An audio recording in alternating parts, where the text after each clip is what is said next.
अस्सलाम वालेकुम नाज़रीन, डॉक्टर दानिश रियल फोकस के साथ हाजिर है। कल आपने देखा कि परवेज़ इलाही ने एतमाद का वोट लिया। अब उस एतमाद के वोट में अपोजिशन का ये कहना है कि वो जाली वोट भी हैं। बहरहाल उन्होंने 186 नंबर शो किए।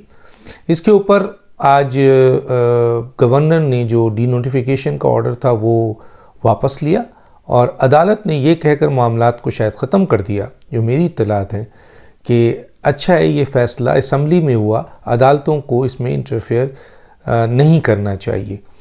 तो बज़ाहिर परवेज़ इलाही जो हैं वो वज़ीर आला बन गए और वज़ीर आला का अपना एक इस्तेहकाक होता है।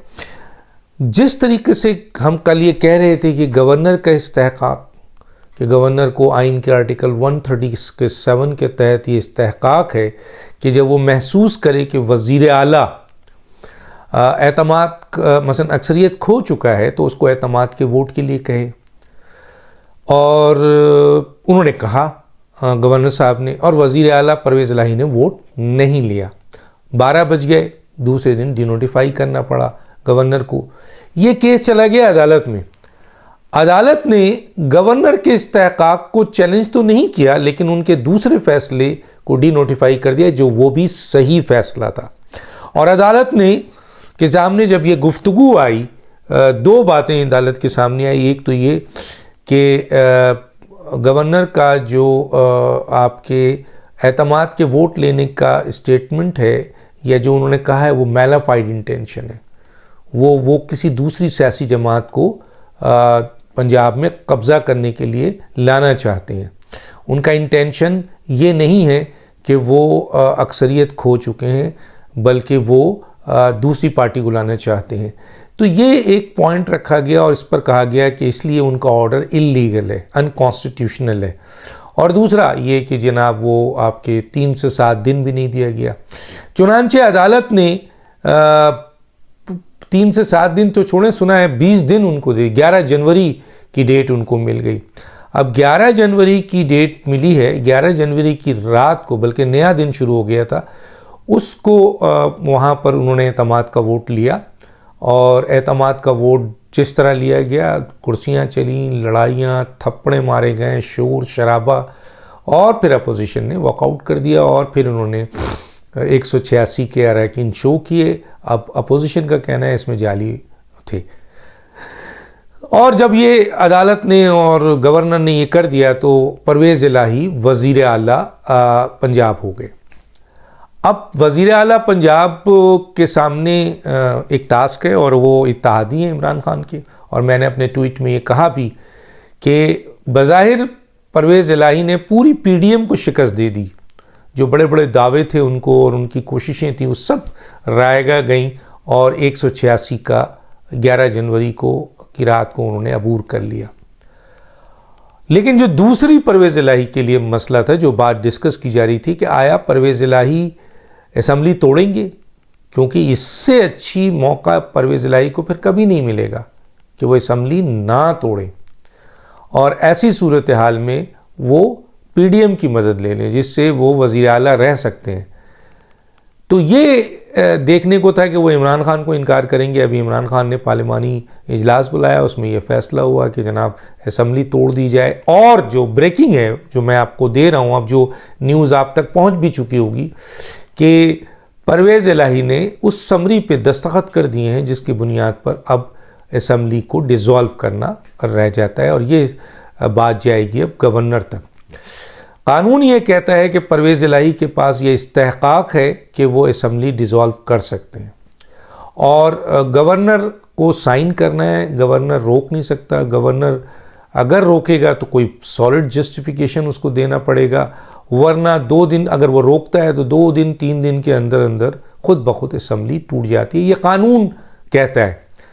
लेकिन यहाँ पर 2-3 बातें बहुत ही इम्पॉर्टेंट है। पहली बात तो ये है कि असम्बली परवेज़ इलाही ने जो तोड़ा है, मैंने वो वर्डिंग तो नहीं पढ़ी, लेकिन मुझे किसी ने बताया कि सिंगल लाइन है कि उन्होंने आज इतने बजे इतनी तारीख को असम्बली डिज़ोल्व कर दी है।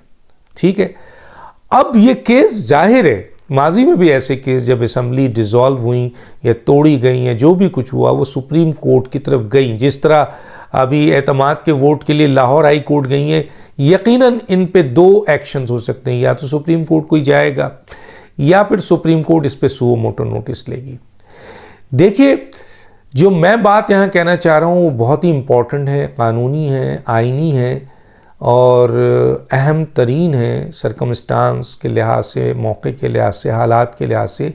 मैं फिर कह रहा हूँ कि परवेज़ इलाही को अपनी हुकूमत ख़त्म करने और असम्बली डिज़ोल्व करने का आइन इजाज़त देता है, और वो समरी जो साइन करके भेजेंगे, गवर्नर पाबंद है कि उनकी समरी पे साइन करे।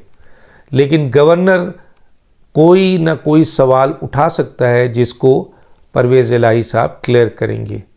अभी तो यहाँ एक चीज़ है, या तो गवर्नर फ़ौरन साइन कर दे, या गवर्नर साइन ही ना करे और 2 दिन बाद खुद असम्बली टूट जाए, या गवर्नर क्यूरी कर ले। अब सवाल ये पैदा होता है कि गवर्नर क्यूरी क्या करता है। जो मेरी समझ में आता है कि एक तो ये है कि वज़ीर आला परवेज़ इलाही हमेशा ये कहते रहे कि पंजाब की हुकूमत बहुत सही चल रही है, आइनी और क़ानूनी तौर पर चल रही है, लॉ एंड ऑर्डर का कोई मसला नहीं है, तरक्याती काम हो रहे हैं, पंजाब तरक्की कर रहा है। तो फिर वज़ीर आला असम्बली क्यों तोड़ रहे हैं? ये सवाल उठ सकता है सुप्रीम कोर्ट के सामने कि आपका इंटेंशन, अमूमन जो असम्बली तोड़ी जाती है वो ये है कि जब आइनी बहरान आ चुका होता है, जब सूबा आइन और कानून के मुताबिक नहीं चल रहा होता है, जब लॉ एंड ऑर्डर सिचुएशंस और अवामी मसाइल इस कदर आ चुके होते हैं कि जी इनसे ये हुकूमत या ये असम्बली से ये हुकूमत या ये पंजाब या सूबा नहीं चल रहा होता है, तो फिर असम्बली डिज़ोल्व करने के लिए वज़ीर आला कह देता है। लेकिन यहाँ तो ख़ुद वज़ीर आला चीख चीख के कहता रहा है, PTI चीख चीख के कहती रही है कि पंजाब सबसे अच्छा सूबा है, पंजाब में लॉ एंड ऑर्डर सिचुएशन नहीं है, पंजाब आइनी तौर पर बेहतरीन जा रहा है, पंजाब लॉ में जो है वो तरक्याती काम बढ़ चढ़ कर हो रहा है, पंजाब की अंदर सूबा तरक्की कर रहा है, तो फिर आपने क्यों तोड़ दिया? सवाल तो उठेगा, सुप्रीम कोर्ट ये सवाल करेगी। इसका मतलब है कि वज़ीर आला को या वज़ीर आला के वकील को सुप्रीम कोर्ट में अगर ये केस उठता है तो ठोस वजूहात देनी पड़ेंगी कि उन्होंने क्यों तोड़ी है, और अगर उनकी ठोस वजूहात नहीं हुए तो फिर सुप्रीम कोर्ट इस असम्बली को रिस्टोर कर सकती है और वज़ीर आला के लिए वज़ीर आला आ सकते हैं और फिर नया इलेक्शन भी हो सकता है जो इसमें। दूसरी तरफ एक और जो है कि अगर कोई सुप्रीम कोर्ट केस नहीं लेती, सुमोटो नोटिस नहीं लेती, कोई सुप्रीम कोर्ट नहीं जाता, कोई अदालत नहीं जाता और ये असम्बली जो है वो डिज़ोल्व हो जाती है, तो फिर इलेक्शन कमीशन अपना इख्तियार इस्तेमाल करता है और फिर यहाँ केयर टेकर एक गवर्नमेंट आएगी। अब केयर टेकर गवर्नमेंट कितने दिन की होती है, यह कानून और आइन के लिहाज से 3 महीने से ज़्यादा बढ़ेगी, 90 दिन से ज़्यादा बढ़ेगी, कितनी लंबी होगी, और उसके बाद यहाँ पर क्या जनरल इलेक्शन से पहले इलेक्शन हो जाएगा, ये सारे ऑप्शन मौजूद हैं। और ये आपके फिर इलेक्शन कमीशन का इस्तेहक़ाक़ है कि इलेक्शन कमीशन अपने इस इस्तेहक़ाक़ को इस्तेमाल करे। ये भी हो सकता है कि KPK और पंजाब की असम्बली में इलेक्शन करा दिया जाए, ज़रूरी नहीं कि जनरल इलेक्शन हो, इलेक्शन करा दिया जाए और यहाँ जो इलेक्शन जीत के आए उसको हुकूमत दे दी जाए। अब देखना है कि अगर इस तरफ जाते हैं तो फिर KPK इमरान खान का फ़ायदा हुआ, परवेज़ इलाही का फ़ायदा हुआ या नुकसान। अगर फ़र्ज़ कीजिए परवेज़ इलाही और इमरान खान मिलकर KPK और पंजाब दोबारा फ़तह कर लेते हैं तो वो तो अभी भी उनके पास है, तो फ़ायदा क्या हुआ। और अगर फ़र्ज़ कीजिए कि पंजाब में PTI इतने मेंबर से जीत जाती है कि फिर PMLQ की ज़रूरत नहीं है तो परवेज़ इलाही फ़ारिग, तो परवेज़ इलाही का तो टोटल नुकसान है, कोई फ़ायदा नहीं है। अब रही बात कि अगर ये हो जाए कि KPK और पंजाब में या पंजाब में सिर्फ KPK में PTI आ जाए, पंजाब में दूसरी सियासी जमातें मिलकर इलेक्शन लड़ें और वो जीत जाए तो इमरान खान के हाथ से पंजाब चला गया। तो इमरान खान को जनरल इलेक्शंस अगर हो गए सूबे के तो PTI को तो कुछ नहीं मिलना, जीत तो वो अभी भी उनके सूबा हैं, और अगर हार हुई तो उनको नुकसान है। हाँ, ये फ़ायदा हो सकता है कि कल PTI का पंजाब का वज़ीर आला हो, इतने वोट इनके इतने मेंबर आ जाएं और परवेज़ इलाही को घर बैठा दें, जो कि बैठना है उन्होंने, जो इनका हशर होना है, जो उनके साथ सलूक होना है, जो इमरान खान ने उनके साथ सलूक करना है, ये सारी चीज़ होगी। अब सवाल ये पैदा होता है कि ये तो कहा गया है कि अगर हम पंजाब दोबारा जीत जाते हैं तो परवेज़ इलाही हमारा वज़ीर आला होगा, लेकिन जिस तरीके से जमा पार्क में बैठकर परवेज़ इलाही, मोनस इलाही पे 3000 अरब की करप्शन का पीटीआई के मेंबरान ने जो है वो इल्ज़ामात लगाया और इमरान खान ने इंडोज़ किया, और इमरान खान और परवेज़ इलाही की मुसलसल लड़ाई और झड़प होती रही और एक दूसरे पे एतमाद नहीं। क्या इमरान खान परवेज़ इलाही पे और परवेज़ इलाही इमरान खान पे एतमाद करेंगे? बहुत बड़ा सवाल है। तो हो क्या सकता है वो मैंने आपको बता दिया। तो बज़ाहिर अब ये देखते हैं कि आया सबसे पहला मार्का होगा गवर्नर का, वो क्या करते हैं, और उसके बाद फिर मामलात कानूनी और आइनी तौर पर अदालतों में जाने के चांसेस हैं, और अगर ये नॉर्मल तरीके से असेंबली डिज़ोल्व हो जाती है तो फिर ये इलेक्शन कमीशन की तरफ जाता है और फिर केयर टेकर सेटअप की तरफ जाता है। डॉक्टर दानिश को याद दीजिए। अल्लाह हाफिज़।